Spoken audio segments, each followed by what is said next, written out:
Hi friends, welcome to Tarun Sundar family.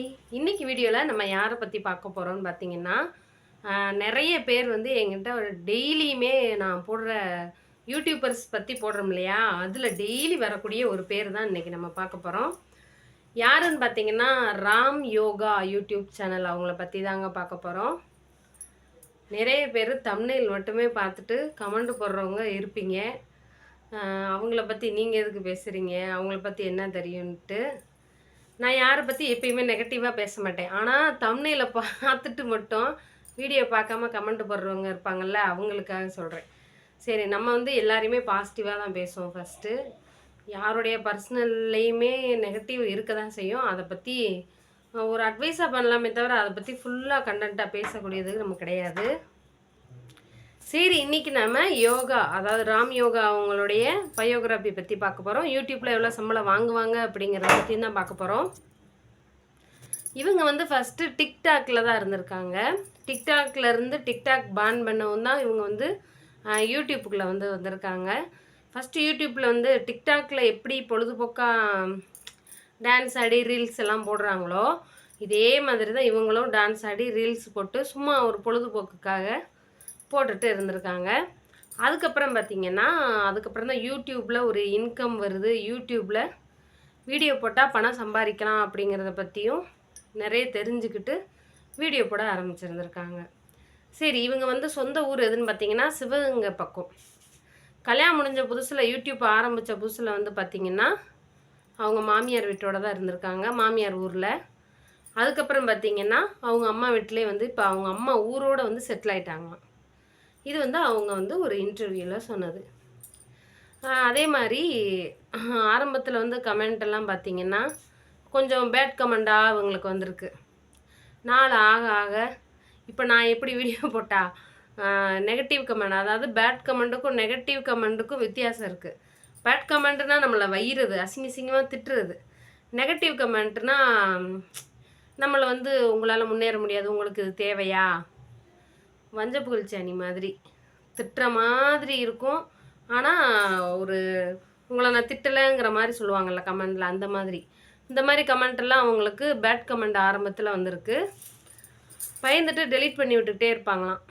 அதுக்கப்புறம் பார்த்திங்கன்னா சரி, நம்ம ஒரு ஒரு ஒரு சுச்சுவேஷனில் நம்ம வந்து ஊர்வாயை அடைக்க முடியாது. உளவாயை மூடினாலும் ஊர்வாயை மூட முடியாது. நம்ம வேலையை பார்ப்போம். பேசுகிறவங்க பேசிக்கிட்டே இருக்கட்டும்.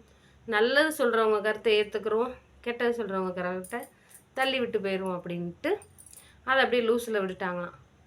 இப்போயுமே நான் வந்து எனக்கு நெகட்டிவ் கமெண்ட் வந்தால் நான் டெலீட் பண்ணிடுறேன். எதுக்குன்னு கேட்டிங்கன்னா, நம்மளை பாசிட்டிவாக வச்சுக்கிறக்கூடிய விஷயத்தை மட்டும்தான் நம்ம பார்த்தோம் அப்படின்னா நமக்கு நல்லதே நடக்கும். நெகட்டிவாக பேசுகிறவங்கள பற்றி நம்ம யோசிக்கவே வேண்டாம். ஏன்னா அவங்க நெகட்டிவாக தான் பேசுவாங்க. எப்பயுமே ஒருத்தரை வந்து தாழ்த்தி பேசினவங்கள மாற்ற முடியாது. அதனால் அவங்க அப்படி தான் பேசுவாங்க. அவங்க வீடு வந்து கிட்டத்தட்ட 1,30,00,000 வாங்க. இந்த 1,30,00,000 ரூபா வீடு யூடியூப்பில் வாங்கின பணத்தில் கட்டினதா அப்படின்னா பாதி ஆமான்ட்டாங்க. யூடியூப்பில் வந்த பணத்தில் கட்டணும், இல்லைன்னு சொல்லலை. ஆனால் பாதி கொஞ்சம் லோன் போட்டு கட்டியிருக்கோம், கொஞ்சம் இருந்த பணத்தை வச்சு சேர்த்து வச்சு இடத்த விற்று அந்த மாதிரி கட்டின வீடு தான் இந்த 1,30,00,000 ரூபா வீடு. நம்ம ஊரில் வந்து இப்போ நிறைய பேர் வந்து சொந்தக்காரங்களாம் பார்த்திங்கன்னா, நம்ம நல்லா இருந்தால் வருவாங்க, நம்ம கஷ்டப்படும்போது வரமாட்டாங்க. அதே மாதிரி அவங்க கஷ்டப்படும்போது யார் வரலையாம். அந்த சொந்த பந்தத்து முன்னாடி 1,00,00,000 ரூபாய்க்கு வீடு கட்டி, 1,50,00,000 கோடி வீடு கட்டி அம்புட்டு பேரையும் வர வச்சு அம்புட்டு பேருக்கு நல்ல சோறு போடணுமா. அதுதான் அவங்க கனவாக இருந்திருக்கு. அதே மாதிரியே சொன்ன மாதிரியே அவங்க 1,50,00,000 கோடிக்கு வீடும் கட்டி சாப்பாடு பார்த்திங்கன்னா நல்லா ஹை குவாலிட்டியான சாப்பாடை தான் நம்ம பெரிய சமையல்காரங்களாம் பிடிச்சி நிறைய வெரைட்டியான சாப்பாடெல்லாம் இவங்க ஆர்டர் பண்ணி சமைச்சு அதுக்கப்புறம் தான் வந்து ஃபங்க்ஷன் வந்து கிராண்டாக வச்சுருக்காங்க. அந்த ஃபங்க்ஷனுக்கு வந்து பார்த்திங்கன்னா இவங்க சரௌண்டிங் நிறைய பேர் யூடியூப் ஃப்ரெண்ட்ஸு சரௌண்டிங்லாம் இருக்காங்கல்ல. ஃபஸ்ட்டு உதயாசுமதி உங்களுக்கு தெரியும். அப்புறம் ராம் யோகாவுடைய தம்பி ஒய்ஃப் உங்களுக்கு தெரியும். லக்ஸ் அருள்னு ஒரு யூடியூப் சேனல். அவங்களும் இவங்களுக்கு அப்புறமா வந்து கொஞ்சம் கொஞ்சமாக அப்படியே வந்து உள்ளே வந்திருக்காங்க. இவங்களுக்கு வந்து பார்த்தீங்கன்னா ஒரு பையன் இருக்கார், பேர் மகிழன். இவர் பேரில் தான் அந்த வீடு வந்து கட்டியிருக்காங்க. மகிழன் இல்லம், மகிழினி இல்லம்னு ஒன்று பார்த்தேன், அது எப்படின்னு தெரில. உதயா சுமதி வீட்டு காது குத்துக்கு போகையில் ஒரு சின்ன ஆக்சிடெண்ட் மாதிரி நடக்குது. அதில் வந்து இந்த பையனுக்கு வந்து காலில் அடிபடுது. அது வந்து பார்த்திங்கன்னா இவங்க அவங்கள பார்க்க போக அவங்கெல்லாம் இவங்கள பார்க்க வர ஒரு பெரிய கலைவர பூமி மாதிரி ஆகிருச்சு. அந்த கால் வந்து அடிபட்டது. இங்கே தான் இவங்களுக்கு அடிபடுதுன்னா அந்த பையனுக்கு அடிபட்டுருக்குன்னா 2-3 நாள்லேயே வீடியோ அங்கே வருது, எங்கே லக்ஸர் சேனலில், அங்கேயும் கால் அடிபட்டு விட்டதுன்னு.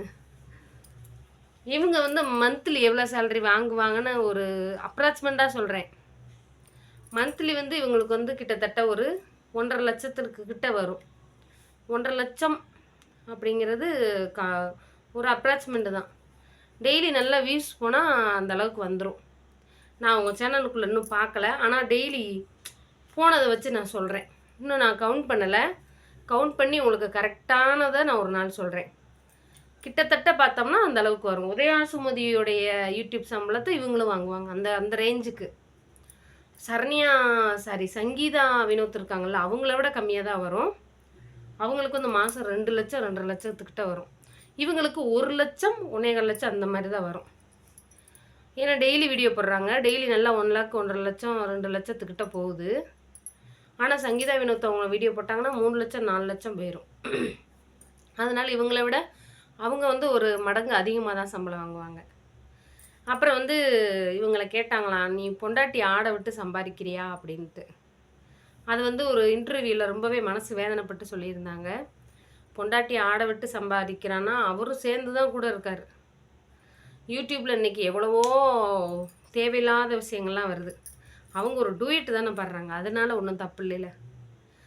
சரி, இப்போ எனக்கு பிடிக்காத ஒரு விஷயம், நான் யாராக இருந்தாலுமே பிடிச்ச விஷயம் பிடிக்காத விஷயம் லாஸ்ட்டாக ஒன்று சொல்லுவேன். இவங்க சேனல் சம்மந்தமாக எனக்கு பிடிக்காத ஒரு விஷயம் என்னன்னு பார்த்தீங்கன்னா, இந்த ப்ரெக்னெண்ட்டாக இருக்கிறத வந்து ஒரு ட்ரோல் பண்ணுற மாதிரி, ப்ரெக்னெண்ட்டாக இருக்கிறதையே ஒரு கான்செப்டாக வச்சியே மக்கள்கிட்ட அனுதாபம் அந்த மாதிரி வாங்குறாங்களோ அப்படின்ற அந்த ஒரு விஷயந்தான் எனக்கு அவங்கக்கிட்ட பிடிக்காத விஷயம். எப்பயுமே எல்லார்ட்டையுமே நிறைய ப்ளஸ் இருக்கும், ஒரு மைனஸ் இருக்கும்ல, அதை தான் சொல்கிறேன். என்கிட்டையுமே இருக்கும். அதே மாதிரி அவங்கக்கிட்ட எனக்கு பிடிக்காத விஷயம் இந்த ப்ரெக்னன்சியை இருக்கிறத அடிக்கடி ப்ரெக்னெண்ட்டாக இருக்கிற மாதிரி ப்ரெக்னென்ட்டுன்னே ஓயாமல் போட்டுகிட்டே இருக்காங்க. அதில் உள்ள கஷ்டம் எனக்கு தாங்க தெரியும். இப்போ 3வது எவ்வளோ ரத்தம் இல்லாமல் எவ்வளோ கஷ்டப்படுறோம், அதில் எவ்வளோ பிரச்சனைகள் இருக்குது, எவ்வளோ மன உளைச்சல் இருக்குங்கிறத அதை தாண்டி வந்தவங்களுக்கு தான் தெரியும். அதனால் அதை மட்டும் மாற்றிக்கிட்டா இந்த சேனலும் சரி, லக்ஸரல் சேனலும் சரி, ப்ரெக்னென்ட்டுங்கிற விஷயத்த யாரும் வந்து பொய்யா வந்து தேவையில்லாமல் போட்டு மக்களை ஏமாற்றக்கூடாது, அவ்வளோதான். மற்றபடி ராமயோகா சேனல் சூப்பர் சேனல், அவங்க சேனல் பாருங்கள், நம்ம சேனலையும் பாருங்கள். பிடிச்சிருந்தா சப்ஸ்கிரைப் பண்ணுங்கள், மறக்காமல் லைக் பண்ணுங்கள். டாட்டா பாய். நாளைக்கு யாரை பற்றி பேசலாங்கிறத கமெண்ட்டில் சொல்லுங்கள், முடிஞ்சால் பேசுகிறேன்.